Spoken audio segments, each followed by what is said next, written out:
I guess it was nice to have an off day. It was more nice to win the game. So, yeah, great start. Third row on your right, Louie. Rob.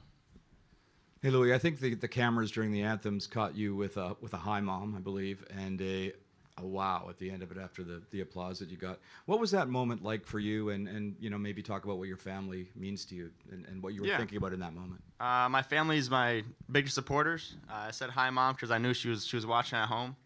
She will be in LA though. But I guess I said the wow because I don't know if the crowd was cheering more for me or that we were done with like all the non-starter intros. But I thought it was pretty cool. Second row on your right, your far right. Hey, Louie. Two questions for you. The first is, obviously, Chris Bassett has been coming out of the bullpen in the ALCS and now in the World Series. What's it been like having him in the bullpen, obviously, as a wealth of experience? It's great having him out there.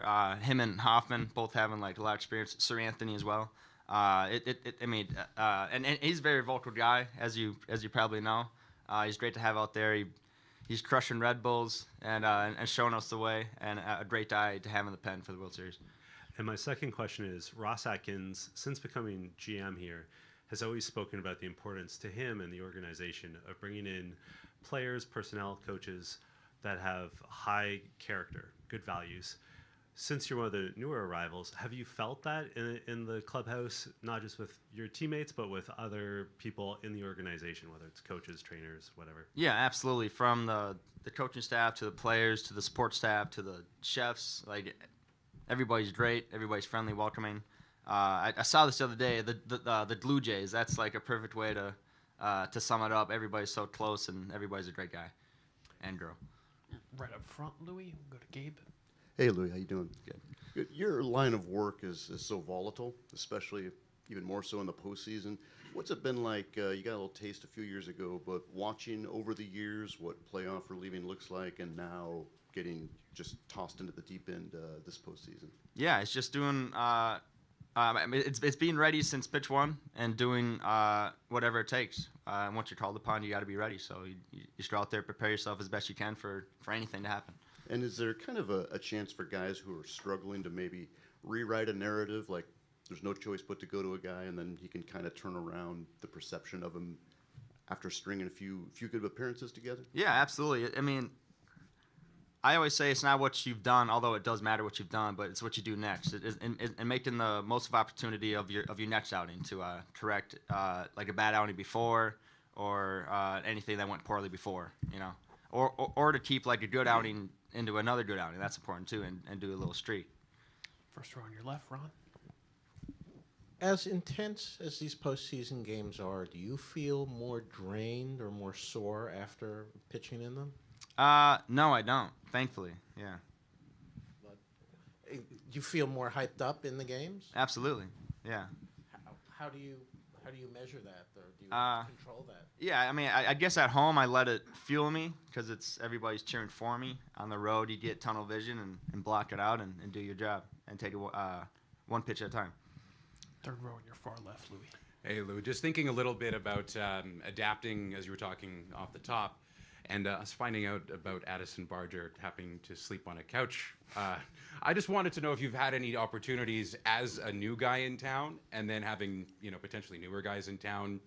Any way that you've helped to adapt people here? Any couches or otherwise that you've given on offer? I've never really had that opportunity to help somebody else or anything.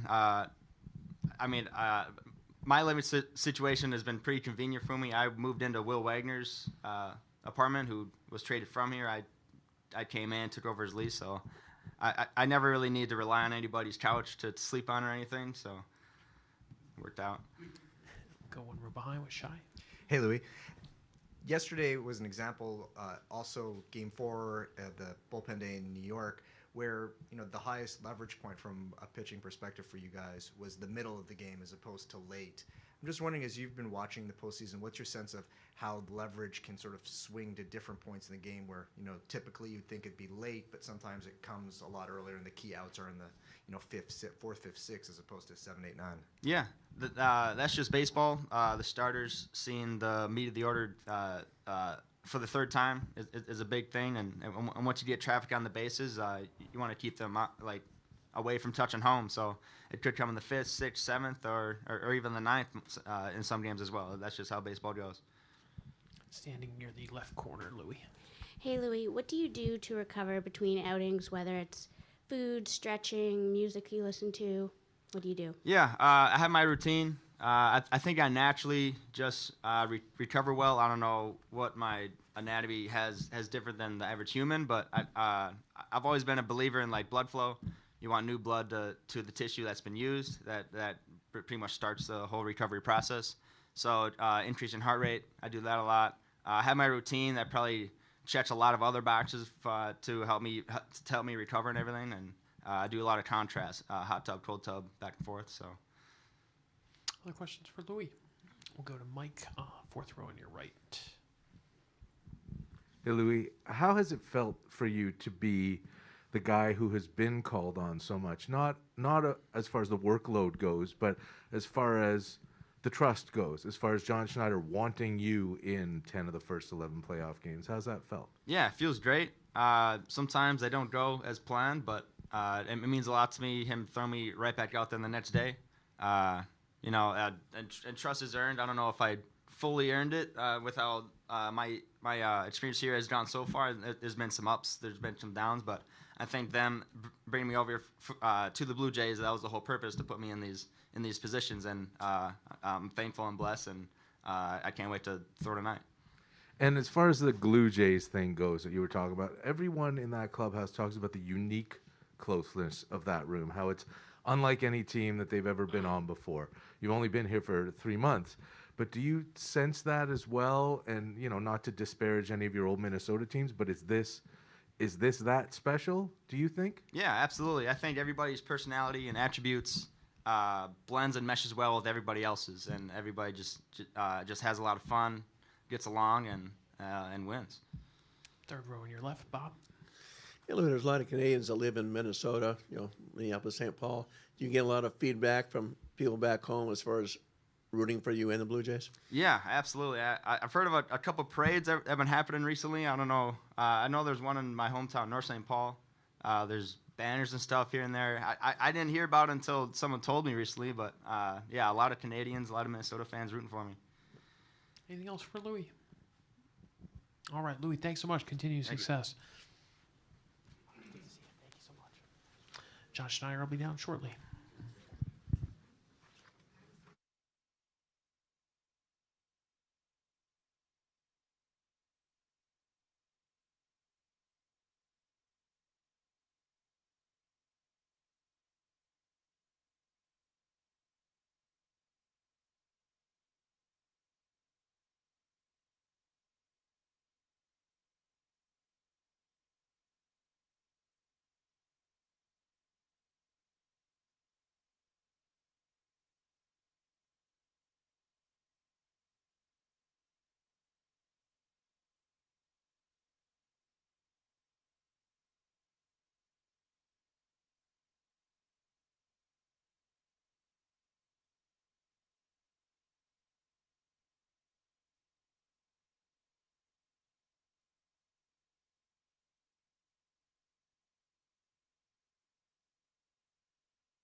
All right, we'll get started with John, who has the first question.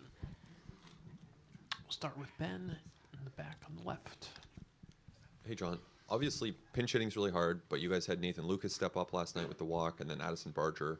What do you think it is about maybe the way you guys operate or prepare that has allowed you guys to be a good pinch hitting team this year? I mean, thinking back to off season, it's something we talked about. We wanted to do more of. It is hard, and I think that in talking to the guys, they all understand. It goes back to be you, understanding what a situation calls for. In those instances yesterday, Nate trying to make some contact, Addy there forcing the issue to try to get Vlad in at bat versus Banda. But so much prep goes into it, Donnie does a great job of telling them before the game, like certain spots we're looking at and what to be ready for. And we've done it all year, so they're pretty well versed in it, We joke, it's kind of like we have them pretty well trained, when a certain guy gets up, they all start moving. But from there, I think then it's just the message that's delivered from either Lou, Hunter, or Pop as to what to get ready for the situation. And they've made me and us look pretty smart. We'll stay back there with Shy. Hey, John. Just with Bo in the lineup today, any physical effects or wear and tear from last night that's a factor in that, and how could that impact his potential usage today? He felt pretty good after the game, and checking in with him today probably feels a little bit better than he expected. Again, when we put him on the roster, we did because we thought he could help us win, which he did yesterday, and keeping in mind that he hasn't played in 7 weeks. So totally different animal with the adrenaline and the pressure to get into a World Series game in a position you haven't played. So it was kind of part of the plan, just kind of based on how he was feeling. But he'll be ready to go today. He was in my office as soon as he came in and just said, "What are you expecting? What do I need to be ready for? And how do I prepare?" So it's a nice weapon to have on the bench tonight for sure. And similarly, you mentioned not playing 7 weeks. Just what is the process to go? It's a lot to say goes 0 to 9 innings right away. Just what's the process of sort of building up, understanding there's a very tight time frame here? Yeah, it's tough. I think tomorrow being off, kind of plays into today's thinking a little bit. But it's, I think at this point, again, no one's feeling 100%. So if it's a game that he's starting game 3 and he plays 9 innings, I think we're going to be okay with that. Fourth row on your right, John. Mike. Hey, Mike. Hey, John. If you need him today, are you thinking that the lean is towards one at bat, pinch run for him, get him out, and keep him rested for the off day tomorrow? Is that what you're thinking? No, thinking anything really. Just depending on the situation. Maybe the third inning. It depends. Obviously feel comfortable with him. What he's doing at the plate, and I think that if the situation calls for something, he'll be ready to hit, stay in. If the situation calls for hit and pinch run, either one, but he'll be ready for it. And you talked about how cool it was catching Cito's first pitch yesterday. You've got all these alumni coming in. Joe Carter's here today, and you have talked about seeing him hit that home run off of Mitch Williams. What's it like having Joe Carter here? Awesome. He was in our coach's room after the game yesterday, which was pretty cool. You kind of, for one, you forget how big these guys are, right? Like their physical presences. But I think it's really cool. I think it's that swing, obviously the most recognized swing in our franchise. So to have him be a part of it, just as cool as having Cito here yesterday and getting to share a few minutes with him and exchange some thoughts and some, I just told Cito how humbled I was to be out there with him. I tried to give him some space so the crowd could recognize him, both going out there and coming in. But I think it's awesome that we have guys that this fan base is still really tied to. Second row on your right, John. Hey, John. Chris Bassett obviously came out of the bullpen yesterday, came out of the bullpen in Game 7 of the ALCS. What's it been like having him serve as a reliever? Really, really fun, actually. You never really know with starters going into the bullpen. And I've said it to you guys that have been here all year. Chris does Weird really well. And probably the one starter that can just go be a reliever on a given day. But I think he's kind of turned into someone that not that I didn't trust him, but he's turned himself into someone that you can just throw in wherever, And I think that it allows you to bring Sir Anthony in earlier, kind of at that part of the lineup, knowing that you trust Chris to do it the next time. It's so cool to hear him talk over the course of the year. And, we left him off the DS roster, and he kept himself ready. So he just wants to win, He asking him after the game and today, how you feeling? And he was like, great, great. I was like, all right, Chris, I get it. But he's just all about winning right now. And he's been awesome. And my second question is, since Ross became the GM several years ago, he's always put an emphasis on getting people of high character, good values, not just players and coaches, but all personnel.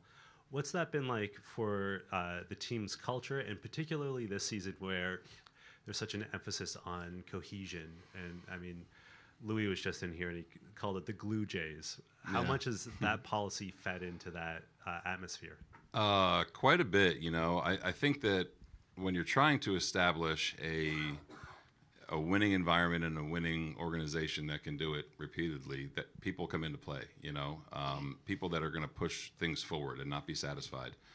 Even this year, when we acquired Hemi and, signed Tony and signed Max, we were talking about what that would do for people around him too, and where the people that we already had were in their career and kind of in their lives, right? So that, and then you go to the deadline.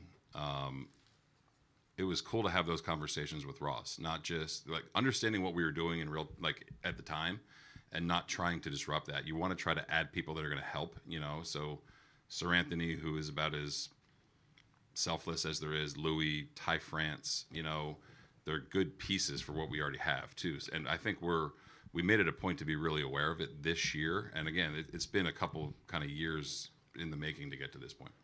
Up front on your left, John. Hey, John, good to see you again. Good to see you. Maury from the Roz and Mocha Show. So I have to ask you this, two questions. I have to ask you this. I was scrolling this morning, and I saw this story. My mind was blown. Treya Savage only makes $57,000 a year, living out of a van or something, going hotel to hotel. What do we have to do? I think he makes more than that. So this is my question. Is that true? Because what do we have to do to get him a raise? I think we gave him like $8 million out of the draft, didn't we? Oh, the story was everywhere. He's making more money than me. He's got more money than me. That may be prorated major league minimum for the time he's been here, but I think it's more than 57K. Cool. My second question is, your two kids, what do you say to them is going on? How do they know what the World Series is? What do they think's happening? They get it. It's funny. My two boys and my wife, throughout the course of the regular season, they never said the words World Series. They said WS because they didn't want to jinx anything. But they get it.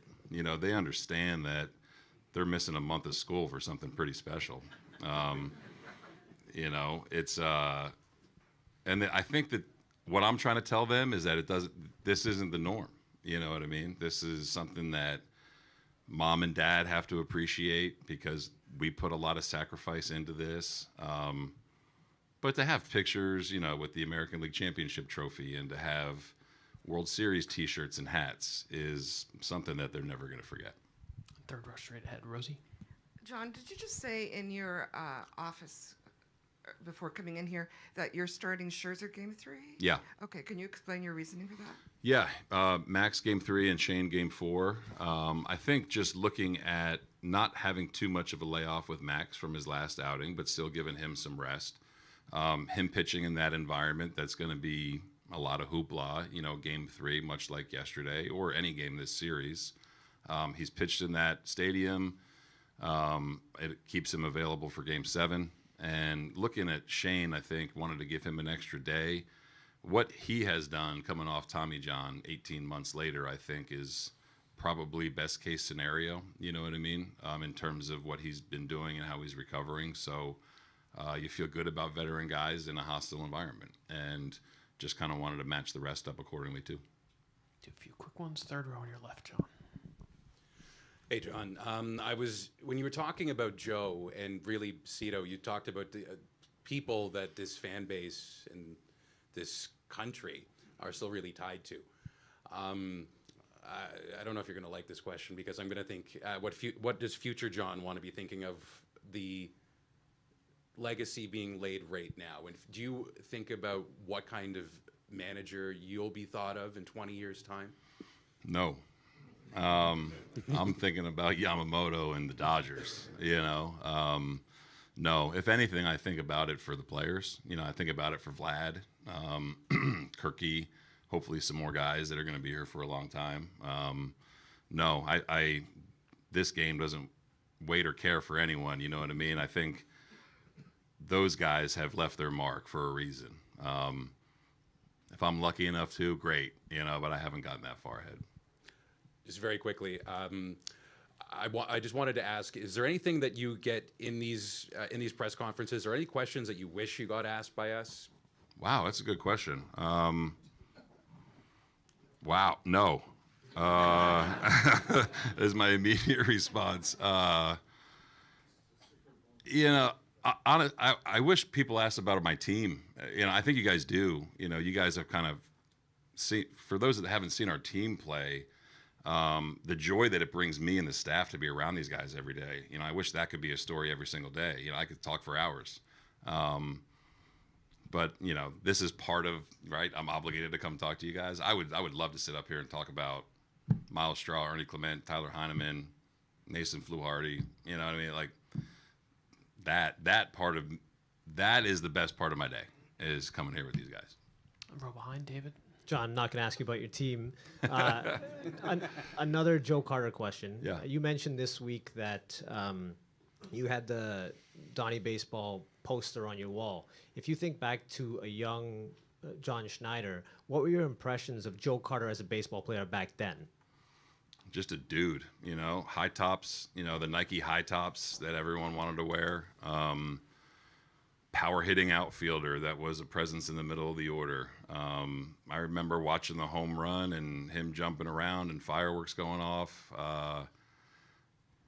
You appreciate the history of the game, I think. And like, there was a reason I sent Donnie out to do the lineup cards yesterday. You know what I mean? Like, I know Doc went out there, but to me, man, this game is about people that have been here before you.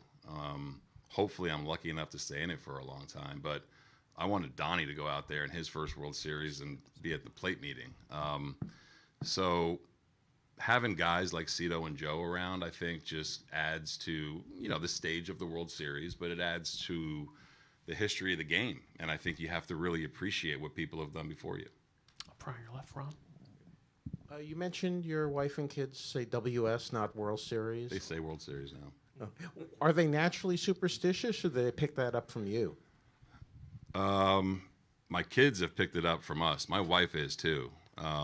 She was a college softball player, so I think by default, Gunnar and Grayson have become pretty superstitious at a young age.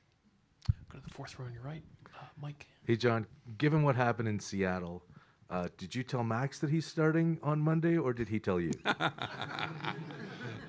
Great question. I told him, he was asking what we were doing after Game 7, and I was like, Max, I'm enjoying a beer, man. Like, he's so regimented and wants to know what he's doing, and the fact he's been through this too. You know what I mean? Like, I'm listening to his feedback as we go. Because in Max's, when you guys get a chance to talk to him, I'll probably say the same thing. He stepped on landmines. He's dodged landmines in a World Series, in a 7-game series. Here's my thought. Here's my feedback. What are you thinking? Okay, when do I throw my side? But yeah, we told Max that he had Game 3. And just on Joe Carter, the thing when he was here before that home run, obviously, and after, was that he was automatic for 100 RBIs every year, whether he hit 230 or 270, no matter what. Did you, A, know that about him? And 2, what does that mean when you think about something like that? Yeah, I think certain guys, I think of like Edwin like that here. There's certain guys that they can drive in runs. You know what I mean? I know it's kind of a forgotten stat in today's game, RBIs, runs scored. There's certain guys in situations where you just pencil them in. You know what I mean? He's going to drive in 100, he's going to score 100, whatever. He's going to hit X amount of home runs. I think certain guys in those moments are just built a little bit differently. They kind of know what it takes to get the job done. So I know the home run gets a lot of attention for Joe, but just the consistency of his career is remarkable. All right, John, thanks so much for your time. Appreciate it. Thank you, guys. Will Smith is on his way.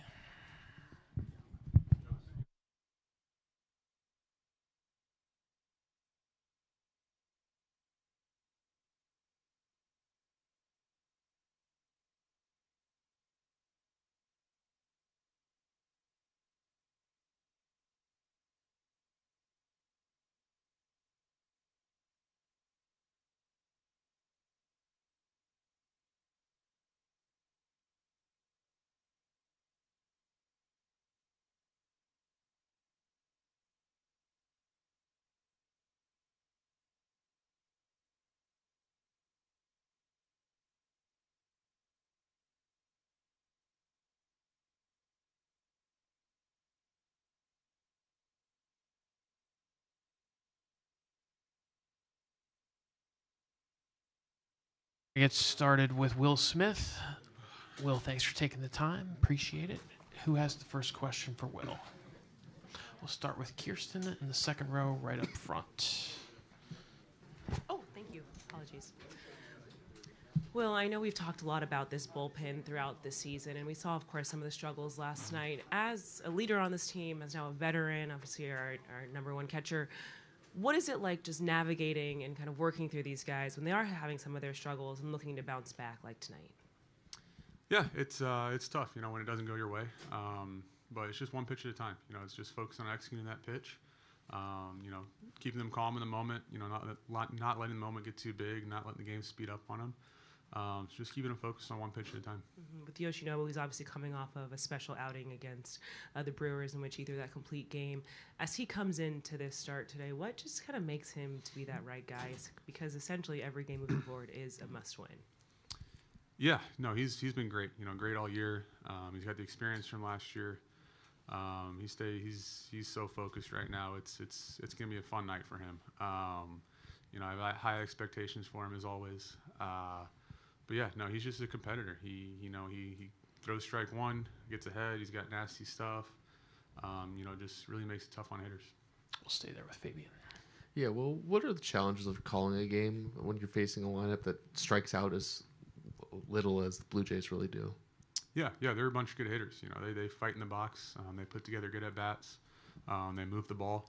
So it's just finding ways to get them out, keep them off balance. When they do hit the ball, finding pop-ups or ground balls right at guys. So it's a challenge. It's a good team, but I still trust our pitching more than their hitters. So hoping to even the series tonight. Offensively, obviously, you guys faced some tough pitching, but what do you think has been missing to get you guys really clicking and going as a group? Yeah, we've been putting together good at bats. It's just coming up with a timely hit. Last night, we had bases loaded early. We were up 2-0.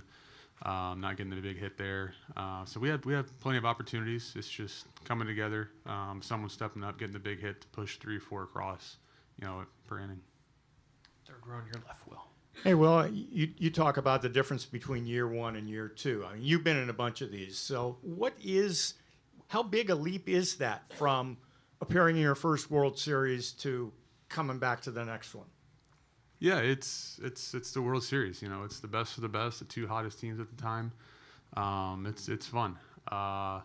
So it's pressure baseball. It's who's gonna mess up, who's gonna make the right pitch, who's gonna move the ball when you need to. Basically, who's gonna out execute who. Last night they beat us at that. So trying to do a better job than them tonight. But I'm thinking for an individual player, the distractions, the whole atmosphere around this stage. I mean, what does a player have to kind of watch out for and guard against and embrace? Yeah, you gotta embrace the emotions, but you also gotta tame them. You gotta slow the game down. You gotta not try to do too much.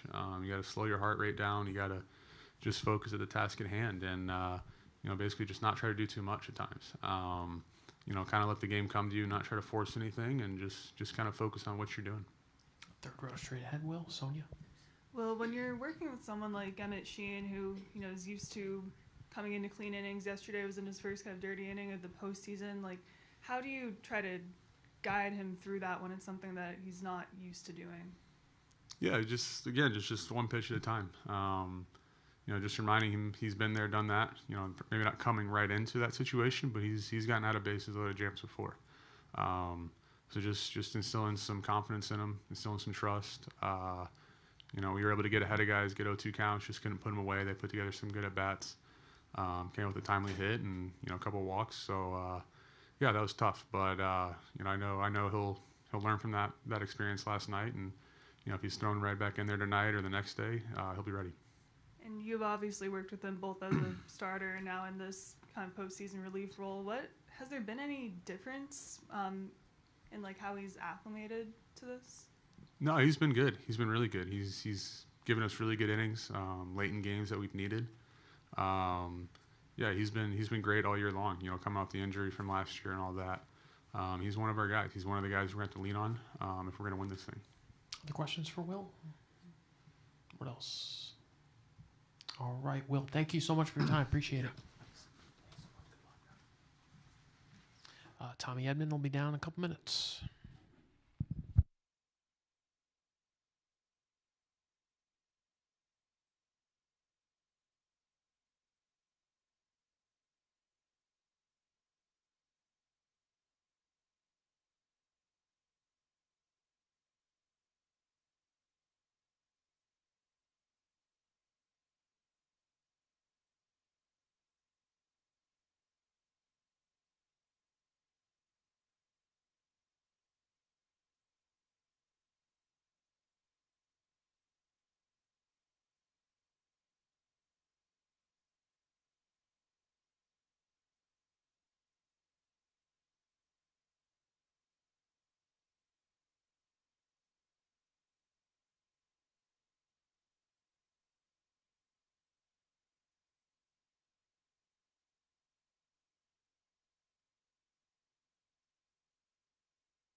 All right, we'll get started with Tommy, who has the first question. We will start with Kirsten, and then we'll go to Kevin after.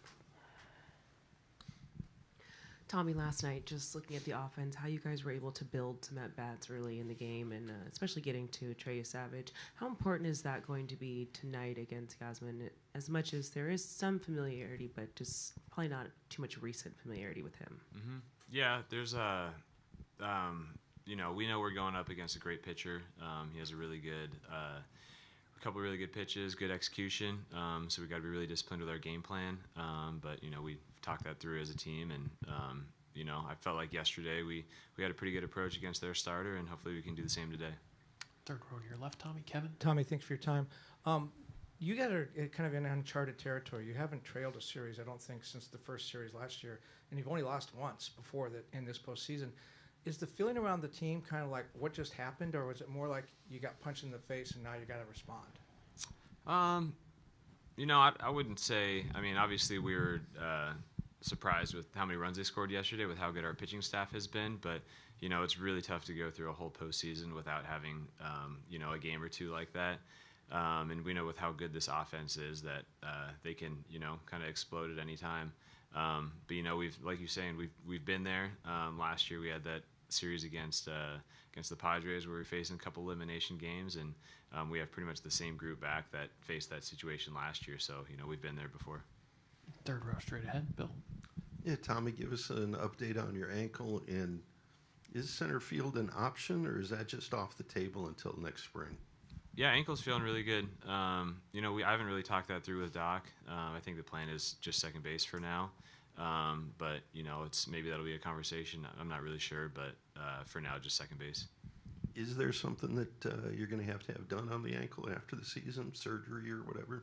I'm not sure. We'll probably evaluate that after the season's over. For now, I think just playing the rest of the games of the World Series will be totally fine. It's actually improved a good amount throughout postseason, and it feels like it's in a really good spot now. But yeah, that's something we'll talk about in the offseason. Up front on your left, Tommy. Ron.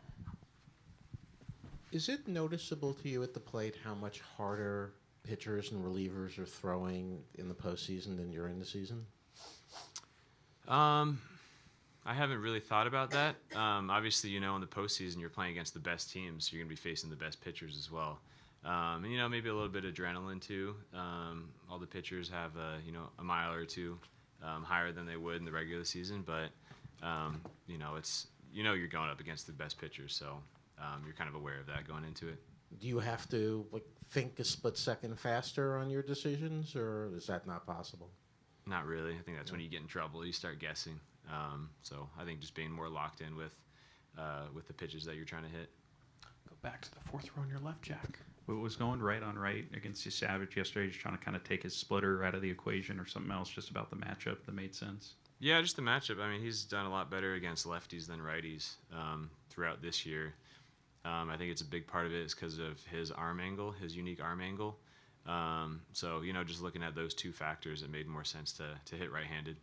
And then for you guys as a lineup, what do you need to do to cash in a little bit more on the opportunities you have been generating, in the way you guys were kind of coming into the postseason? Yeah, going back to the last series too, I felt like we had a ton of traffic and didn't score as many runs as we necessarily could have. And I think it's just maintaining that consistency of at-bats, even with runners in scoring position. We've done a great job getting innings started and then just haven't cashed in, like you're saying. I think keeping the same approach instead of trying to do a little extra when guys get to second and third base. Other questions for Tommy? Am I missing anybody? All right, Tommy, thank you so much for your time. Great to see you. Appreciate it. We'll have Dave Roberts at 5:30. We'll have Max Scherzer at 5:45, and Joe Carter will be in here at 6:45. So Roberts at 5:30, Scherzer at 5:45, and Joe Carter at 6:45.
right, we'll get started with Doc, who is the first question.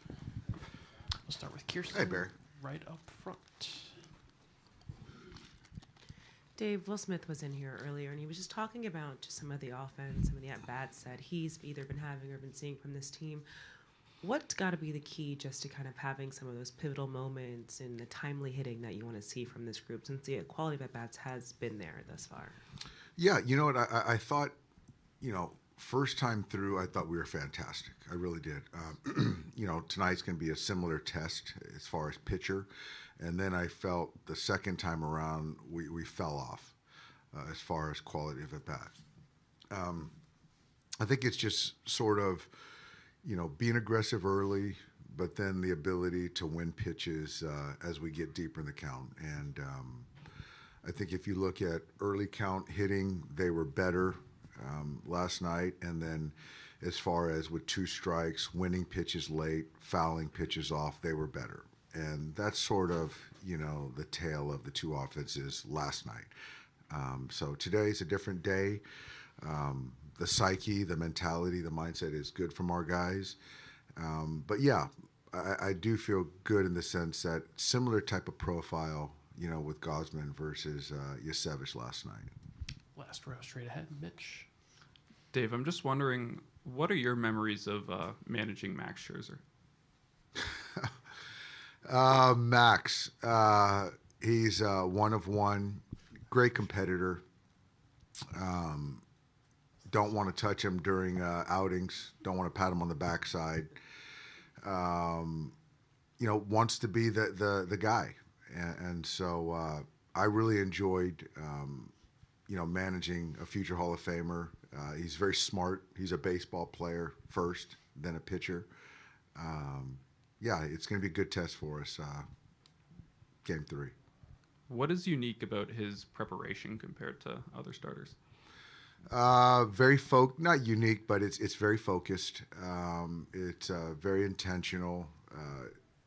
He does a lot of his own homework. He's very prepared. He asks a lot of questions, a lot of it from the hitter's perspective, which is really smart. And not just kind of going at it from the pitcher side. He kind of wants to know what hitters think. So very unique in that way. Second row on your right, Dave. Oh, Dave. Shohei was booed, and there were chants at him yesterday. From what you've learned from Shohei, how does he receive that and go on to do what Shohei normally does? Well, I don't think he understood the chants. So that's one part of it. As far as being booed, I think that he understands why he was booed. And I don't think he minds it. I don't think it necessarily fuels his fire. I think I've used this word with Shohei a lot. He's just a really good compartmentalizer. So I don't think it really affects him. And he's just there to just do his job. Go to the last row on your left with David. Dave, you're sticking with Pages again tonight. He struggled this postseason. We know what you want out of that 9 spot. Was there any consideration about maybe giving Call a start tonight because of the quality of at-bats that he's shown you? What are you seeing with Pages, and what does he have to show you to continue to get opportunities on this stage? Very fair. He has struggled this postseason. And what I need from him is to have quality of bat, to be able to get on base, to win 3-2 pitches. He's playing very sound defense, which is a big part of why he's in there. Being in the 9 hole, I'm not expecting him to carry the offense, but still be a contributor. I have contemplated other, decisions. I'm keeping a close eye on it, but yeah, I mean, I still need to see some kind of uptick in consistency of performance. So when and if I decide to change, I haven't decided that, but I'm being mindful. Go one row ahead to Jack. Just with the offense overall, how have you evaluated the quality of at-bats, especially in like those leverage situational spots when you guys have built innings but maybe not had been able to turn them into bigger opportunities? I think I'm not going to just look at last night. I think just in totality, in the postseason, I think that we can be better. I think that we have done a nice job at times of building innings, but when it comes down to, you know, winning a pitch, you know, getting a base hit, hitting the ball the other way, whatever it might be, taking a walk. We haven't been great with situationally. We really haven't in the postseason. So, you know, my hope is that, you know, once we create stress, then we can sort of finish off innings. So, yeah, I think we're doing a good job of getting there, but we got to do a better job of finishing, which I think that we're certainly capable of doing that. And can a game like last night serve almost as like a reality check for the offense, or a reset of just knowing, like, for as good as the pitching staff has been up to this point of the postseason, knowing the kind of lineup you guys are facing, just kind of what they're going to need to produce in this series to put you guys where you want to be? Yeah, I think so. You know, these guys aren't going to go away. They're very confident. It's a very talented team.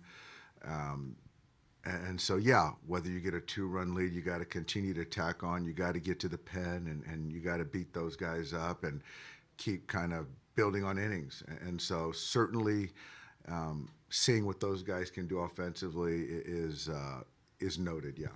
Good. Bill in the third row up front. Yeah, just quickly, when you say Shohei didn't understand the chance, do you mean he couldn't hear them clearly?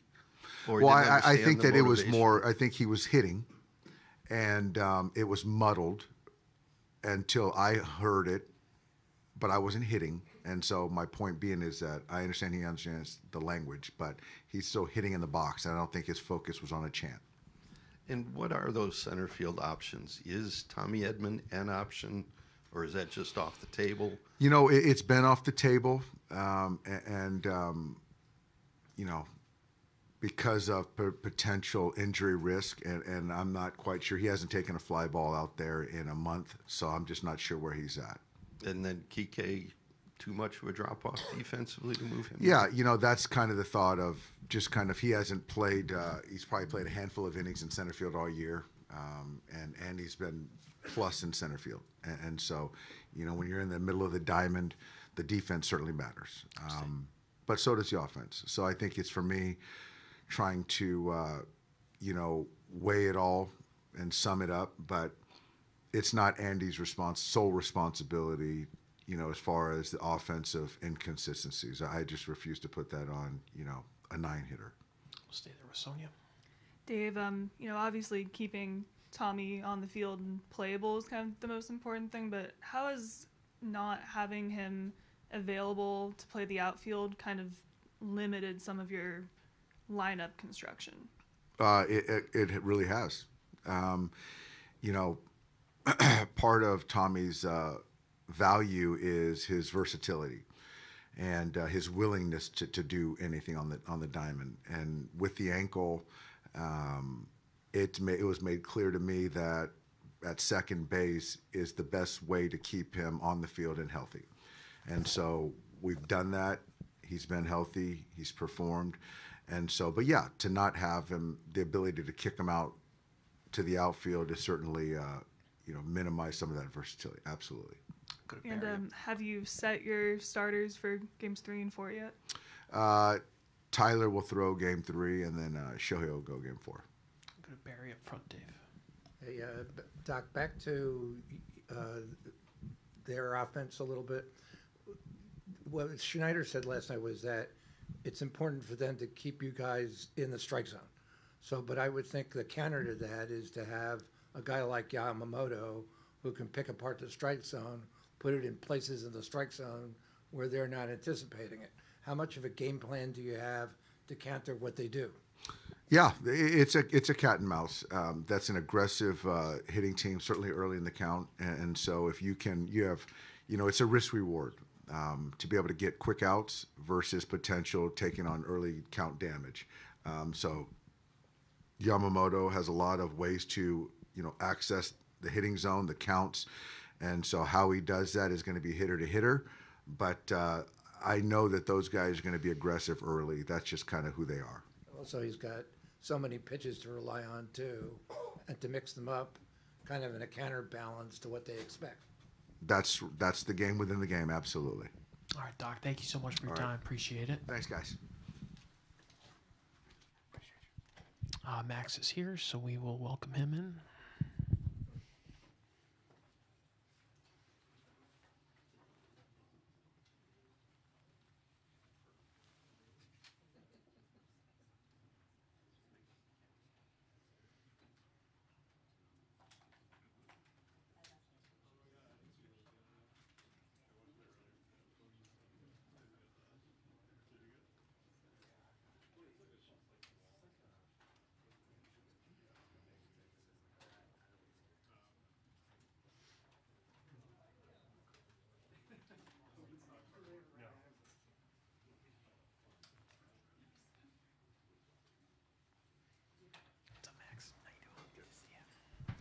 All right, we will get started with Mr. Scherzer. We'll start in the second row right up front. Max.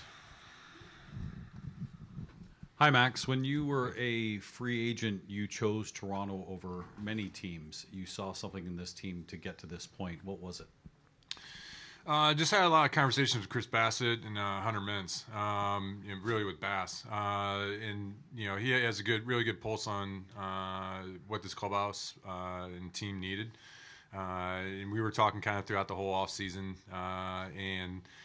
When things started moving in my direction, it just kind of seemed to all click that getting back with him would be a great thing for me, and that this was a team that could really go somewhere if they just needed to make a few adjustments. But he was really kind of the eyes and ears of what this team could be.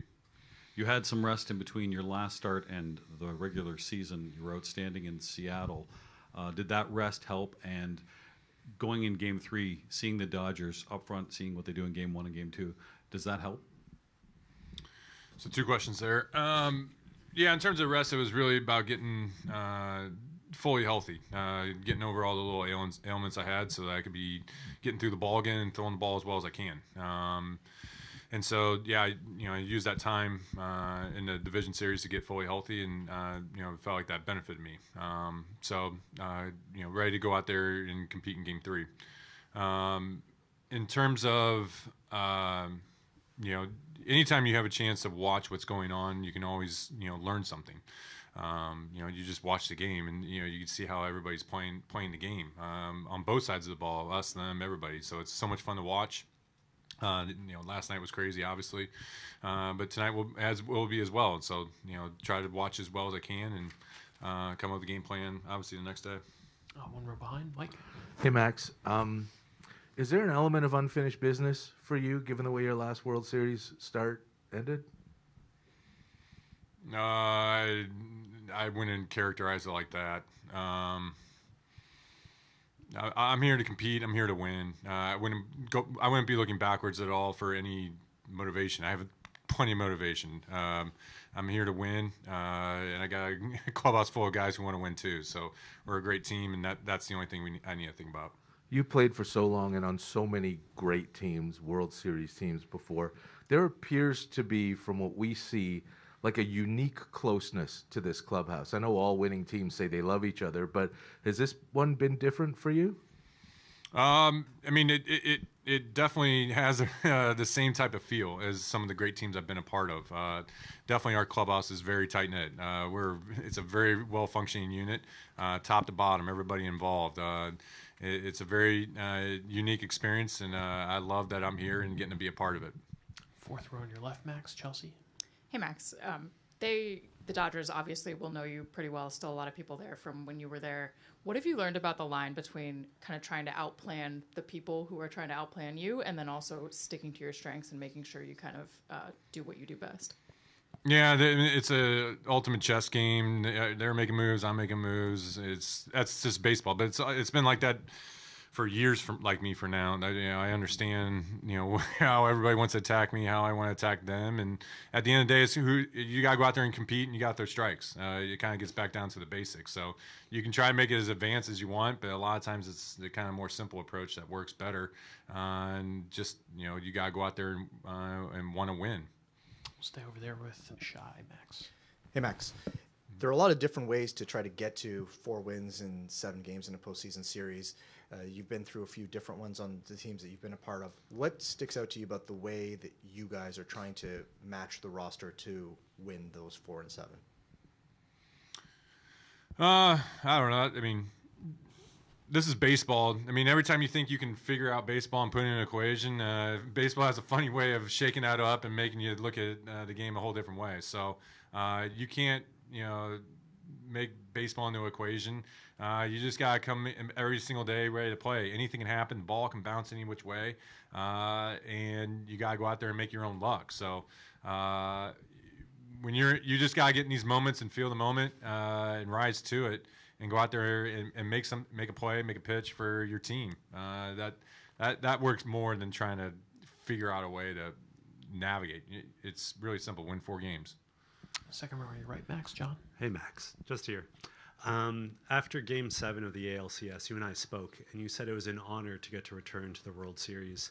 How did it feel when John Schneider confirmed that you would once again start in a World Series? Awesome. Just, I mean, this is what you play for, to be able to get to this spot, to get to this moment, to have a shot at it. You just think about all throughout your whole life, all the different things that have unfolded, and just so fortunate to have another crack at this. I mean, there's so many great players that have never gotten a World Series. So many great players where they only have 1 World Series. With Donnie on our team, he's gone his whole career, and now this is his first moment. So I absolutely respect playing in a World Series, what that means, and absolutely cherish these opportunities. So, when I get a chance to get the ball, man, this means everything. Last row straight back, Gabe. Hey, Max. With the way Louie has been throwing the ball and Jeff throwing the ball in the postseason, and with Chris joining the mix down there, how do you feel about the way the bullpen complexion looks, especially in this best-of-7 scenario here?